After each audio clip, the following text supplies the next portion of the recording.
Hello students, welcome again. आज हम UP board class 10th की रीडर का लेसन नंबर 3 जिसका नाम है द गंगा, इस लेसन का अध्ययन करेंगे। ये लेसन पंडित जवाहरलाल नेहरू के द्वारा लिखा गया है, जिनका लाइफ स्पैन 14 नवंबर 1889 से लेकर के 27 मई 1964 तक रहा। पंडित जवाहरलाल नेहरू एक उच्च कोटि के लेखक थे, के साथ साथ में भारत के प्रथम प्रधानमंत्री थे, जिनका जन्म इलाहाबाद में 14 नवंबर 1889 को हुआ था। अपनी प्रारंभिक शिक्षा प्राप्त करने के पश्चात, after getting his early education, he went to England for higher education, and after the higher education he returned India as a barrister, as an advocate, and he also became the first prime minister of India, of free India in 1947.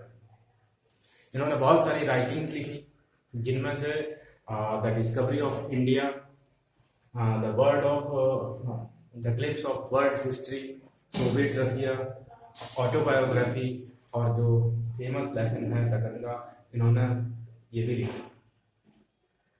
जो ये lesson आपका the Ganga है, इसमें क्योंकि उन्होंने इलाहाबाद में गंगा नदी के तट पर उन्होंने अपने जीवन का बहुत सारा समय व्यतीत किया था, इसलिए वो गंगा और भारत के लोगों से डीपली अटैच्ड थे। इसलिए उनकी फीलिंग्स, उनकी जो भावनाएं थी, वो इन गंगा के प्रति तथा भारत के लोगों के प्रति थी। वो ये चाहते थे उनके शरीर का एक एक कण भारत माता के तथा इस देश के काम आए। इसलिए वो ये चाहते थे कि जब उनकी मृत्यु हो तो मृत्यु के पश्चात उनकी बॉडी का जब क्रीमेशन किया जाए, उनकी बॉडी का जब दाह संस्कार किया जाए और उससे जो राख प्राप्त हो उसको गंगा नदी में विसर्जित किया जाए, ताकि वो डिफरेंट पार्ट्स में जाकर के घुल मिल जाए, या फिर बे ऑफ बंगाल यानी कि महासागर में जाकर के मिल जाए, और इस तरीके से उनके जो शरीर का जो एक एक पार्टिकल है वो भारत के काम आ सके। तो इस लेसन का हम लोग लाइन बाय लाइन अध्ययन करेंगे और देखते हैं क्या उन्होंने इस लेसन के अंदर लिखा है। चलिए देखते हैं बात। आई क्या कह रहे हैं Pandit Jawaharlal Nehru? I have received so much love and affection from the Indian people that nothing that I can do can repay even a small fraction of it. वो ये कह रहे हैं कि मुझे भारत के लोगों के द्वारा इतनी अधिक मात्रा में प्यार व स्नेह प्राप्त हुआ है कि मैं इसका एक अंश भी नहीं चुका सकता। And indeed there can be no repayment of so precious a thing as affection. वो ये कहते हैं ये जो प्यार व स्नेह जैसी जो बेशकीमती चीज है, जो प्रीसियस चीज है, इसका वास्तव में कोई भी पुनर्भुगतान भी नहीं हो सकता, कोई रीपेमेंट नहीं हो सकता। आगे वो क्या कह रहे हैं? Many have been admired, बहुत सारे लोगों की प्रशंसा की गई। Some have been revered, कुछ लोगों को सम्मान किया गया। रिवर्ट नहीं सम्मान करना। But the affection of all classes of the Indian people, लेकिन भारत के लोगों के लगभग सभी वर्गों के द्वारा has come to me in such abundant measure that I have been overwhelmed by it। लेकिन भारत के लगभग सभी वर्गों के द्वारा मुझे इतनी अधिक मात्रा में प्यार व स्नेह प्राप्त हुआ है कि मैं इससे बहुत ज्यादा ओवरहेल्ड हो गया हूँ, बहुत अधिक प्रसन्न हो गया हूँ। I can only express the hope, मैं केवल और केवल आशा ही व्यक्त कर सकता हूँ, that in the remaining years, कि अपने शेष वर्षों में, आई में लिव, जितने भी वर्षों तक मैं जीवित रहूं, उन शेष वर्षों में I shall not be unworthy of my people and their affection। मैं अपने भारत के लोगों के प्रति तथा उनके प्यार व स्नेह के प्रति मैं कभी भी अयोग्य सिद्ध नहीं हुआ हूँ, क्योंकि ये जो है प्यार व अफेक्शन उनके लिए बहुत ही बेशकीमती चीज है। To my innumerable comrades and colleagues, मैं अपने इनूमरेबल मीन्स नंबरलेस यानी कि असंख्य साथियों एवं सहकर्मियों का क्या हूँ? I owe even a deeper depth of gratitude, उनकी कृतज्ञता का, उनके आभार का मैं बहुत अधिक ऋणी हूँ, बहुत अधिक कर्जदार हूँ। We have been joint partners in great undertakings. We have been means हम रहे हैं, क्या रहे हैं?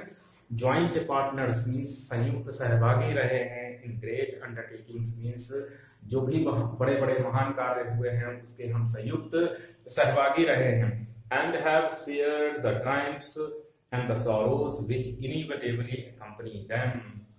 और प्राय को कह रहे हैं कि मैंने हर चीज में भाग लिया है, चाहे वो विजय का मामला हो, चाहे वो दुख की बात हो, इन सभी चीजों में संयुक्त सहभागी रहे हैं जो कि उनके साथ में इनएविटेबली अकम्पनी देम, उनके साथ में अनिवार्य रूप से चलती हैं, उन सभी का मैं सहभागी रहा हूं।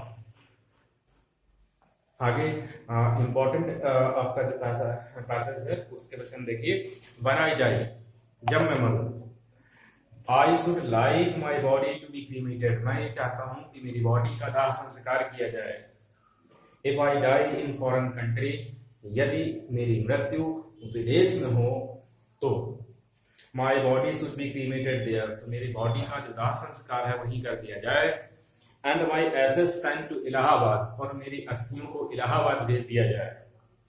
अ small handful of these ashes should be thrown in the Ganga, उन अस्थियों में से एक मुट्ठी भर अस्थि को गंगा में विसर्जित कर दिया जाए।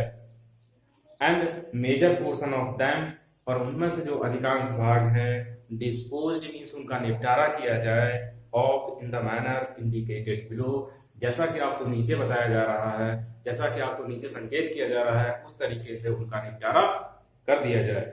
No part of these assets should be retained और प्रिजर्व्ड, इन अस्थियों में से कोई भी जो पार्ट है शुड बी रिटेन्ड, न तो बचा करके रखा जाए, एंड और प्रिजर्व, और ना ही उसको सुरक्षित रखा जाए, उनका यूटिलाइजेशन अच्छी तरीके से हो, उनका उपयोग सही बेहतर ढंग से हो।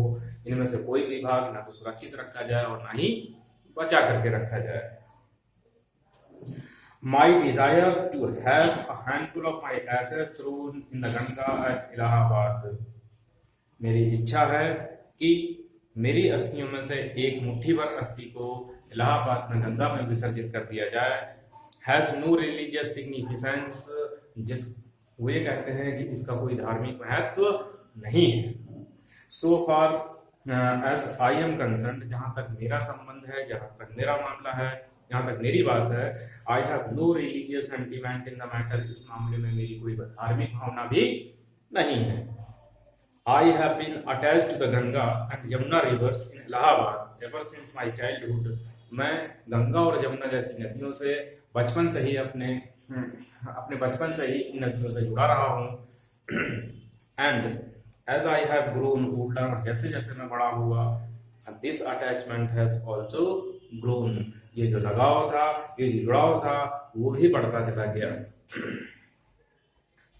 I have watched their varying moods as the seasons changed. जैसे जैसे मैं बड़ा हुआ, जैसे जैसे वो कह रहा है कि ऋतुओं के बदलने के साथ साथ मैंने इसके बदलते हुए स्वरूपों को देखा है।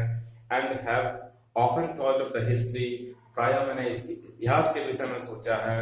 एंड मिथ मीन्स पौराणिक कथाओं के विषय में सोचा है। एंड ट्रेडिशन मीन्स परंपराओं के विषय में सोचा है। एंड सॉन्ग एंड स्टोरी, गीतों और कहानियों के विषय में सोचा है। That have become attached to them through the long ages, जो कि उनके साथ में ये सारी चीजें युगों युगों से जुड़ी रही हैं, इन सभी चीजों के विषय में भी मैंने सोचा है। And become part of their flowing waters, जो कि उसके बहते हुए जल का एक अभिन्न अंग बन गई हैं। प्रायः इन सभी चीजों के विषय में मैंने सोचा है। तो नेक्स्ट पार्ट में हम लोग आधा लेसन कवर करेंगे। तब तक लिए थैंक यू।